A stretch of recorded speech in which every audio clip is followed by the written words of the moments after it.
여러분 반갑습니다. 이제 제4부 사도들과 유아세례입니다. 이 제4부에서는 예수님의 사도들이 사도시대에 과연 유아세례를 시행했을까 하는 내용이 주안점이 되겠습니다. 이 사도들과 유아세례 제4부인데요. 이것은 4시간에 걸쳐서 4번에 걸쳐서 여러분에게 강의하겠습니다. 9장, 10장, 11장, 12장 이렇게 되겠습니다. 오늘은 제9장 예수님께서 제정하신 세례와 오순절의 세례입니다. 여러분, 예수님은 새 언약의 창시자가 되셨죠.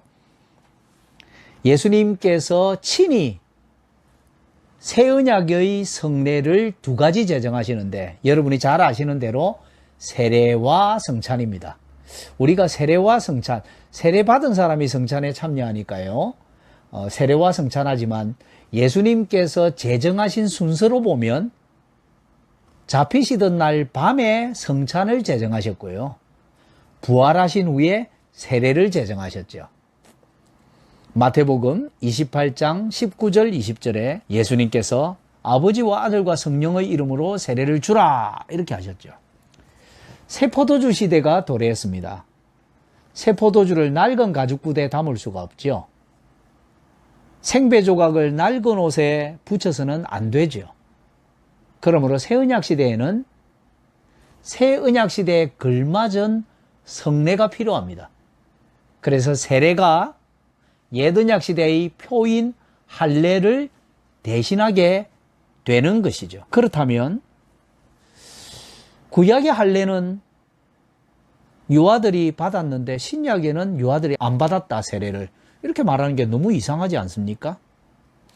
구약 시대 내내 하나님은 할례를 언약의 표로 삼으셨습니다. 이스라엘 백성들도 구약 시대 내내 할례가 언약의 표라고 생각하고 살아왔습니다. 예수님께서도 난지 8일 만에 할례를 받으셨습니다. 로마서 15장 8절 지난번에 본 것처럼 예수님께서 할례의 수종자, 추종자 또는 봉사자가 되셨습니다. 예수님이 이 율법에 순종하셨습니다. 할례를 거절하지 않으셨습니다. 그런 예수님께서 새 언약의 성례인 세례를 딱 제정하셨는데, 자, 이제부터는 어린아이들은 언약 백성이 아니야. 어린아이들은 언약의 표를 받으면 안 돼. 이렇게 하셨다는 거 생각하면 그게 더 이상하지 않을까요? 그게 더 부자연스럽지 않습니까? 만일 예수님께서 정말 유아 세례를 원치 않으셨다면 오히려 유아들은 세례를 주면 안 된다고 말씀하지 않았을까요? 유아들에게 세례를 주라라는 명령이 없기 때문에 유아 세례는 비성경적이다. 이렇게 말하는 게 오히려 부자연스럽습니다. 오히려 말씀하지 않으셨기 때문에 자연스럽게 연결된다고 봐야 합니다. 오히려 유아들의 세례에서 제외시켰다면 예수님께서 특별한 명령이 있도록 또는 특별한 명령을 하셨을 겁니다. 그 이전까지는 언약 백성의 자녀가 언제나 언약의 표를 지녔습니다. 할례. 유아들 역시 언제나 언약 백성으로 간주되었습니다. 그런데 예수님께서 세례를 주라 한 그 이후에는 이제 어린아이는 언약 백성이 아니고 언약의 표를 받지 않아야 된다. 이렇게 생각할 근거가 어디 있죠? 오히려 그렇게 생각하는 것이 매우 부자연스러운 일입니다. 이뿐 아닙니다. 예수님께서 마태복음 28장 19절 20절에 너희는 모든 족속으로, 개역 개정 성경에는 모든 민족으로, 에트노스라는 단어인데요, 이방인이라는 단어입니다. 너희는 모든 민족으로 세례를 주라, 제자를 삼으라, 아버지와 아들과 성령 이름으로 세례를 시행하라 했는데 그 말씀을 직접 하신 대상이 누굽니까? 그 말씀을 예수님으로부터 직접 들은 대상이 누굽니까? 열한 제자입니다. 마태복음 28장 16절입니다. 예수님께서 갈릴리의 한 산에서 11제자를 만나시고 명령하셨습니다. 이 11제자는 전부 다 유대인들입니다. 어릴 때부터 할례받은 사람들입니다. 이 11제자 모두 유아들은 언약 백성이며 언약의 표를 가져야 된다라고 생각하고 살던 사람입니다. 그 제자들에게 다른 언급을 하나도 하지 않고 세례를 주라 이렇게 하셨는데 갑자기 유아들이 제외되었다라고 생각한다면 그게 이상하지 않나요? 정리해보면 구약시대 내내 그리고 신약시대가 되어 예수님 자신과 사도들 모두가 가졌던 공통점이 있습니다. 어린아이는 언약 백성의 일원이며 언약의 표를 가져야 한다는 겁니다. 그런데도 유아 세례가 비성경적이라고 말한다면 그것이야말로 억측이고 그것이야말로 입증되어야 합니다. 이제 오순절 성령 강림과 세례를 볼까요? 예수님의 명령대로 제자들이 순종하죠. 오순절에 3,000명의 세례를 주죠. 오순절에 베드로는 설교합니다. 베드로의 설교는 예수님의 지상대명령과 정확히 일치합니다. 구약의 할례의 대상과도 정확히 일치합니다. 성경에 기록되어 있습니다. 사도행전 2장 38절 39절에 베드로가 가로되 너희가 회개하여 각각 예수 그리스도의 이름으로 세례를 받고 죄사함을 얻으라. 그리하면 성령을 선물로 받으리니. 그 다음 39절에 대상이 나와 있습니다. 이 약속은